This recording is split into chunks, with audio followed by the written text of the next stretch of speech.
तो भैया इंतजार खत्म होने वाला है विधानसभा चुनाव में बीजेपी के टिकट का, क्योंकि दूसरी सूची आने वाली है। ओपी चौधरी के लिए रेड कारपेट बीजेपी बिछा के रखी है। भैया आप जाओ चुनाव लड़ो। और ओपी चौधरी काम भी बहुत अच्छा कर रहे हैं कि जिस सीट पे हाथ रखते हैं पार्टी उनको जी उम्मीदवार बनाती है। उनके सामने चॉइस था जी। अभी पांडे जी के सामने चॉइस नहीं है। बिलाई नगर वो खुद भी चाहते हैं वहां से चुनाव जी लड़ेंगे। मध्य प्रदेश की जो लिस्ट जारी हुई है, जी। भारतीय जनता पार्टी ने फिर सरप्राइज किया है जी। और इस बार सारे दिग्गजों को 10 सांसद हैं, जिसमें 3 केंद्रीय मंत्री भी हैं और मोदी जी के बड़े करीबियों में इनका नाम शामिल है। मोदी जी सरप्राइज करने में माहिर है। हो सकता है छत्तीसगढ़ में एक नया प्रयोग हो जाए कि 33% महिलाओं को संगठन आरक्षण देकर 90 में से 20-25 की सीट जो है महिलाओं को दे दे। 33% महिला प्रतिनिधियों को चुनाव मैदान में उतारा जाए। तो 2024 में लोकसभा का चुनाव भी होना है यशवंत, 6 महीने बाद। तो जब सारे दिग्गजों को आप विधानसभा लड़ा दोगे तो लोकसभा के लिए भी तो किसी को करना पड़ेगा। कवर्धा के लोग वैसे डॉक्टर रमन सिंह को भी चाह रहे हैं जी। वहां से प्रस्ताव भी गया है कि डॉक्टर रमन सिंह भी आए। कोई भी शख्स ऐसा नहीं है जो ये बोलता हो कि 71 का कोई मामला बैठेगा 14 सीट पे बीजेपी आ जाएगी। कांटे का मुकाबला साफ तौर पे दिखने लगा। तो भैया इंतजार खत्म होने वाला है विधानसभा चुनाव में बीजेपी के टिकट का, क्योंकि दूसरी सूची आने वाली है आज कल में, यानी कि अगले 2 से 3 दिन में। 3 दिन भी बोलना सही नहीं रहेगा, क्योंकि 1 से 2 दिन में ही टिकट आने वाली है, प्रत्याशियों की लिस्ट आने वाली है, दूसरी सूची, जिसमें लगभग माना जा रहा है कि 30 के आसपास नाम हो सकते हैं, यानी कि 30 सीटों के प्रत्याशी तय हो जाएंगे अगले 1-2 दिन में। हमारे साथ आलोक तिवारी जी हैं, जो लगातार इस विषय पर आप सबको बता रहे हैं, जानकारी दे रहे हैं, जो सटीक और सही जानकारी दे रहे हैं। नमस्कार। चूंकि एमपी के दूसरी सूची आई है, एमपी की दूसरी सूची में 39 नाम है, उस 39 नाम में 10 ऐसे नाम हैं जो दिग्गज है। इसमें 3 केंद्रीय समेत कई सांसद हैं। आपको बता दें कि नरेंद्र सिंह तोमर, प्रहलाद पटेल और फग्गन सिंह कुलस्ते तीनों केंद्रीय मंत्री हैं। इन्हें भी बीजेपी ने मैदान में उतारा है। तो सवाल उठ रहे कि क्या छत्तीसगढ़ में भी दिग्गज जो नेता हैं उन्हें भी मैदान में उतारा जाएगा? इन सारे विषयों पर बात करेंगे आलोक तिवारी जी से। क्या लग रहा है आपको कि ये छत्तीसगढ़ में भी ये फार्मूला लागू करेगी बीजेपी? मध्य प्रदेश की जो लिस्ट जारी हुई है, भारतीय जनता पार्टी ने फिर सरप्राइज किया है जी। और इस बार सारे दिग्गजों को 10 सांसद हैं, जिसमें 3 केंद्रीय मंत्री भी हैं जी। नरेंद्र सिंह तोमर, प्रहलाद पटेल, फग्गन सिंह कुलस्ते तीनों केंद्रीय मंत्री हैं जी। और मोदी जी के बड़े करीबियों में इनका नाम शामिल है। किसान आंदोलन के बाद से तोमर जी बहुत काफी चर्चा में आए। इसके अलावा कैलाश विजयवर्गीय जो राष्ट्रीय राजनीति में काफ़ी महत्वपूर्ण रहे हैं जी। पश्चिम बंगाल जैसे स्टेट के इंचार्ज रहे जी, हरियाणा के भी इंचार्ज रहे जी। तो सारे दिग्गजों को मैदान में उतारा है जी। तब से ये कयास लगाया जा रहा है कि छत्तीसगढ़ में भी क्या होने वाला है, इसको लेकर के बड़ी चर्चा है जी। कई तरह की बातें हो रही हैं जी। संघ से रिपोर्ट मांगी जा रही है। और एक नाम और इस पर राकेश जबलपुर सांसद। हाँ, ये मैं राकेश सिंह के बारे में बता दूं यशवंत, ये जबलपुर से तो सांसद है ही हैं जी, लेकिन भिलाई शहर से भी इनका गहरा नाता है जी। ये जिला अधिवक्ता संघ के सचिव भाई रविशंकर सिंह के जीजा जी हैं, मतलब ये भिलाई के दामाद राकेश सिंह। तो राकेश सिंह की चर्चा भिलाई में भी काफ़ी हो रही है और जबलपुर पश्चिम से संभवतः इनको मैदान में उतारा गया है जी। और 4थी बार के सांसद हैं जी। प्रदेश भाजपा मध्य प्रदेश के अध्यक्ष रहे, तो ये भी काफी बड़ा नाम है। ये सारे जो नाम थे, जो 8-10 नाम थे, जो सरप्राइजिंग नाम थे, कि मतलब किसी ने सोचा नहीं था कि ये भी चुनाव लड़ सकते हैं क्या? कल मैं जब नाम इन लोग सारे लिस्ट जब आई तो मैं प्रेस से जब नरेंद्र तोमर जी को देखा और कैलाश विजयवर्गीय को देखा, तो कैलाश विजयवर्गीय साफ साफ कह रहे थे मेरी इच्छा नहीं थी और मेरे से कोई बात भी नहीं हुई थी और लिस्ट जारी हो गई, अब पार्टी का आदेश है तो लड़ना पड़ेगा। पार्टी ने नरेंद्र सिंह तोमर तो कोई प्रतिक्रिया भी नहीं दे रहे थे। आज जो उनकी प्रतिक्रिया आई है कि पार्टी में सभी कार्यकर्ता होते हैं और पार्टी के और आला कमान का आदेश जो रटा जवाब होता है वही उन्होंने दिया है। ये मध्य प्रदेश के घटनाक्रम के बाद छत्तीसगढ़ को लेकर के जी बड़ी मतलब चहलकदमी है, समझ लीजिए, सियासी घमासान भी तेज हो गया है यहाँ पे। काफ़ी मंथन चल रहा है जी। कई नाम सामने भी आ रहे हैं उसमें। एक्चुअली में यशवंत 2003 से 2018 का जो 15 साल का पीरियड रहा जी छत्तीसगढ़ में, यहाँ दूसरी पंक्ति का नेतृत्व तैयार नहीं हो पाया जी। सेकंड लाइन ही नहीं, अभी तक 15 साल से यही नेता दिखे और अभी भी यही नेता रहे, यही मंत्री रहे और सब सत्ता सुख भोगने में लगे रहे जी।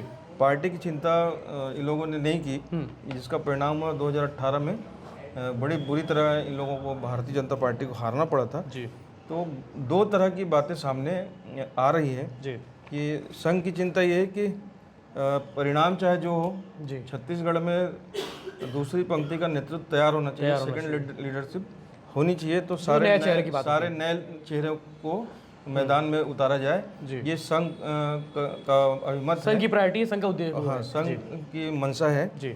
और बीजेपी के जो शीर्ष नेतृत्व हैं जी, पिछले अपन लिस्ट में भी देखे 21 लोगों में जी 4 को छोड़ करके बाकी सब नए चेहरे हैं जो पहली बार विधानसभा चुनाव लड़ेंगे। और दूसरा, महिला आरक्षण विधेयक पारित होने के बाद मोदी जी सरप्राइज करने में माहिर है। हो सकता है छत्तीसगढ़ में एक नया प्रयोग हो जाए कि 33% महिलाओं को संगठन आरक्षण देकर 90 में से 20-25 सीट जो है महिलाओं को दे दे। 33% महिला प्रतिनिधियों को चुनाव मैदान में उतारा जाए, तो ये भी एक स्थिति बन सकती है जी। लेकिन संघ का दबाव और केंद्रीय नेतृत्व के बीच जो सामंजस्य है, वो मेरा ख्याल है आज एक बड़ी बैठक चल रही है दिल्ली में चल रही है जी। उसमें कोई ना कोई रास्ता निकल आएगा जी। और मध्य प्रदेश के तर्ज पे अगर छत्तीसगढ़ में भी कोई निर्णय हुआ कि सारे बड़े नेताओं को चुनाव लड़ना है, तो मैंने आपके साथ मिलकर के एक लिस्ट हम लोगों ने बनाई है। उस पर वो लिस्ट है जो चर्चाओं के दौर में मतलब ट्रेंडिंग पे है, इनके नाम चर्चा हो रही है। जनता पार्टी के सारे बड़े नेता हैं, वो कहाँ से लड़ सकते हैं मैं आपको लाइन से बताते बिल्कुल जाता हूँ। राजनांदगांव से डॉक्टर रमन सिंह विधायक रहे हैं, मुख्यमंत्री भी रहे हैं जी। कयास लगाए जाते पहले भी और पैनल में नाम भी गए। प्रदेश भाजपा अध्यक्ष हैं अभी अरुण साव जी, ये अभी सांसद भी हैं। तखतपुर या लोरमी या बिलासपुर, तीनों में से कोई भी सीट पे इनकी उम्मीदवारी हो सकती है जी। इनका इंटरेस्ट भी है चुनाव लड़ने का। हाँ, इच्छुक भी हैं ये जैसे। और अपने दुर्ग जिले से राष्ट्रीय उपाध्यक्ष हैं जी, राष्ट्रीय नेत्री हैं सरोज पांडे जी, काफ़ी बड़ा नाम है। इनको भी दुर्ग शहर से लड़ाए जाने की काफ़ी चर्चा है। दुर्ग शहर से ही क्यों? बाकी सीट और भी तो है। वैशाली नगर है, लेकिन दुर्ग शहर से 2 बार महापौर रही हैं ज़्यादा और बड़े अंतरों से महापौर का चुनाव जीती है। लिम्का बुक और सब में एक साथ इनका नाम रहा कि सांसद, विधायक, मेयर रहने का वो रहा है जी। लेकिन इनके साथ ये कि पार्टी इनके विषय में बहुत गंभीर रिस्क लेने वाली बात रहेगी। हाँ, रिस्क उठाएगी क्योंकि ये मुख्यमंत्री का चेहरा भी है। तो ये मैसेज ना चला जाए कि उम्मीदवारी से कहीं ये मैसेज ना चला जाए कि हम लोग मतलब किसी नाम सरोज पांडे जीती है तो सीएम नाम पे रुचि है, तो जो सामूहिक नेतृत्व की भावना से जो चुनाव बीजेपी लड़ रही है उस पर असर न पड़े, ये इस बात का ध्यान बाकी सीटों पे भी असर पड़ सकता है रखेगी जी। अपने विक्रम उसेंडी जी हैं, पूर्व सांसद रहे हैं, प्रदेश भाजपा के अध्यक्ष भी रहे हैं। तो इनको अंतागढ़ सीट है, लेकिन सर्वे के हिसाब से बता रहे कि रिपोर्ट थोड़ी सी थोड़ी तो है, पर आज सब बड़े नेताओं को उतारने की बारी आएगी तो इनका नाम भी आ सकता है। रेणुका सिंह है, केंद्रीय मंत्री हैं, प्रेमनगर से विधायक भी रही। डॉक्टर रमन सिंह के मंत्रिमंडल में महिला एवं बाल विकास मंत्री रही, काफी तेज तर्रार नेत्री हैं। अभी सरगुजा में काफी अच्छा काम भी कर रही हैं। तो इनकी भी चर्चा है कि अंबिकापुर जिले के किसी भी सीट से इनका उम्मीदवारी हो सकती है। हालांकि जैसे एमपी में केंद्रीय मंत्री लड़ रहे तो हो सकता है कि मे भी यहाँ पे भी लड़े, हो सकता है, क्योंकि सांसद विजय बघेल को पाटन से उतार करके भूपेश बघेल के सामने एक चुनौती भारतीय जनता पार्टी ने पेश की है। इसलिए ये इस संभावना को और बल मिल रहा है कि सारे बड़े नेताओं को बीजेपी मैदान में उतार सकती है। विष्णुदेव साय हैं, पहले भाजपा के अध्यक्ष रहे, केंद्रीय मंत्री रहे। ये तबकरा या लेलुंगा से इनकी दावेदारी भी बताई जा रही है। हालांकि लेलुंगा से रवि भगत का भी एक नाम है जो भाजपा के प्रदेश अध्यक्ष हैं। अभी प्रदेश भाजपा अध्यक्ष हैं रवि भगत भाजपा के।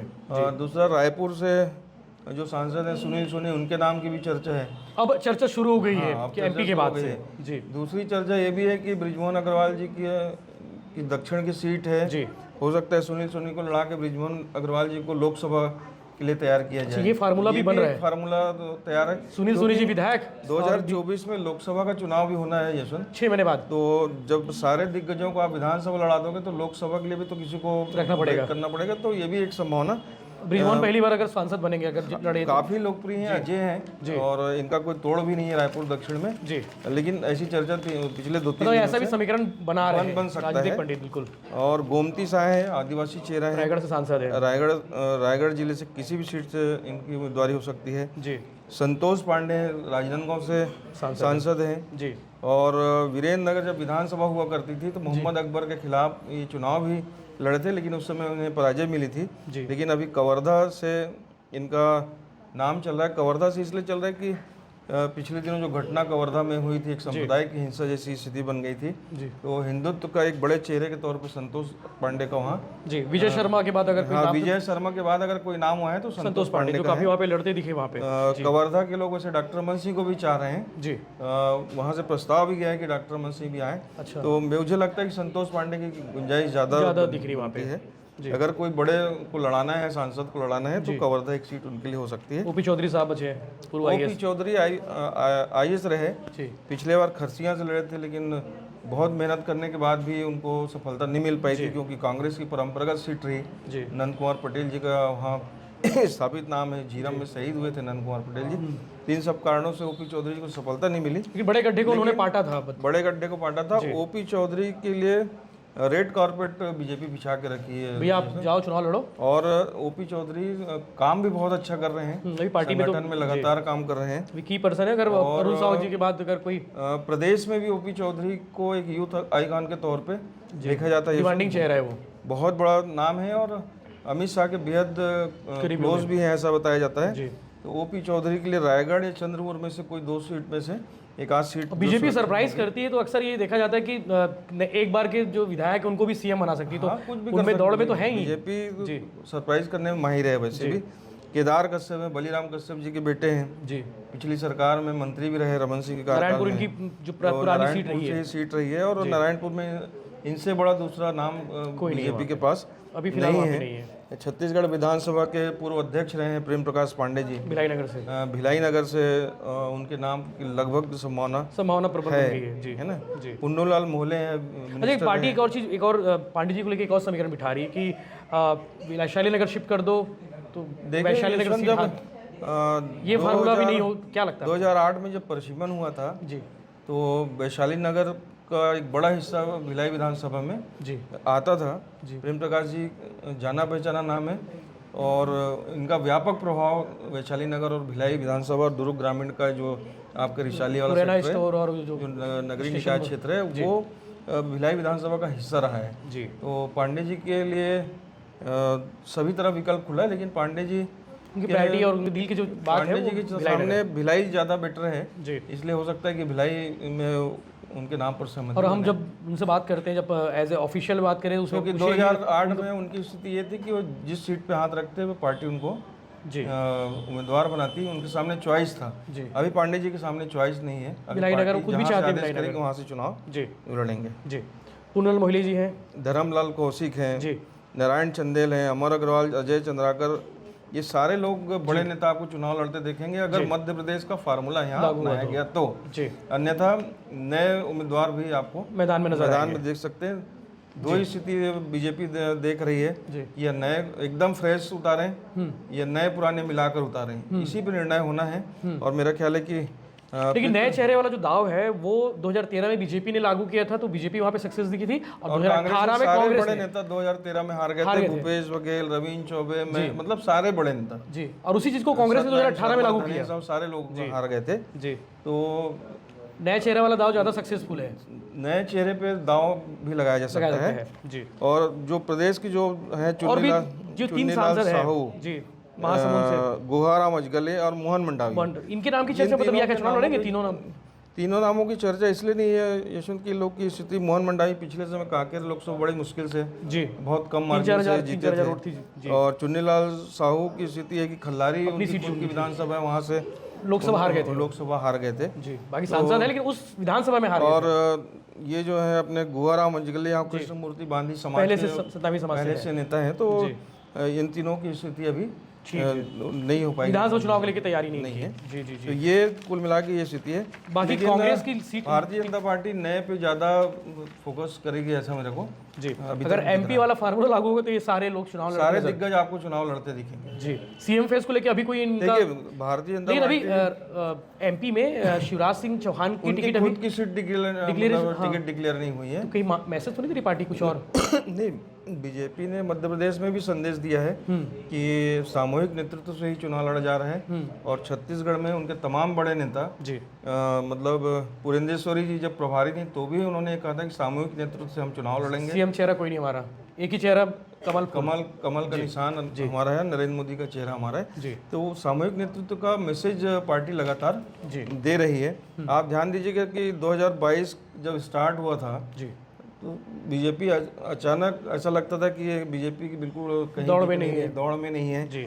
और पूरे नेता प्रतिपक्ष बदले गए, प्रदेश अध्यक्ष बदले गए, अध्यक्ष संगठन पूरा टॉप टू बॉटम, पूरे संगठन का ढांचा बदला गया जी। और बीजेपी लड़ने के लिए नए सिरे से तैयारी की। और आज कोई भी 8 महीने की वर्किंग है अभी है। कोई भी शख्स ऐसा नहीं है जो ये बोलता हो कि 71 का कोई मामला बैठेगा 14 सीट पे बीजेपी आ जाएगी। कांटे का मुकाबला साफ तौर पे दिखने लगा है। अभी 14 सीट की जो है 40 भी हो सकती है, क्योंकि एक रंग इधर उधर भी हो सकता है अभी जी, आगे पीछे करें तो। बाकी में तो ये एमपी के बाद जो है छत्तीसगढ़ में क्या फार्मूला हो सकता है, बीजेपी किस मोड पे जा सकती है, संघ की क्या राय है, इन सारे विषयों पर हमने एकदम शॉर्ट में डिटेल में बात कर ली, क्योंकि वो दिग्गज नाम है जो नाम अगर एमपी में फार्मूला लागू हुआ तो ये दिग्गज आपको यहाँ पे चुनाव लड़ते नजर आएंगे। सीएम फेज को लेके अक्सर बातें होती है, लेकिन वो बाद की बात है जब नेता दल की बैठक होती है, विधायक दल की बैठक होती है, उसमें नेता चुना जाता है, वो बात का विषय है। लेकिन मुझे लगता है कि सारे विषयों पर हमने बात कर ली। आगे जो भी अपडेट होंगे आपको बताते रहेंगे। बने रहिए विलायत के साथ में, चैनल को सब्सक्राइब कर लीजिए ताकि आपको बहुत सारा अपडेट मिलते रहे। आने वाले दिनों में बहुत सारे नए कंटेंट आपको और भी देखने को मिलेगा, तो चैनल को सब्सक्राइब कर लीजिए। जय हिंद, जय जवाहर।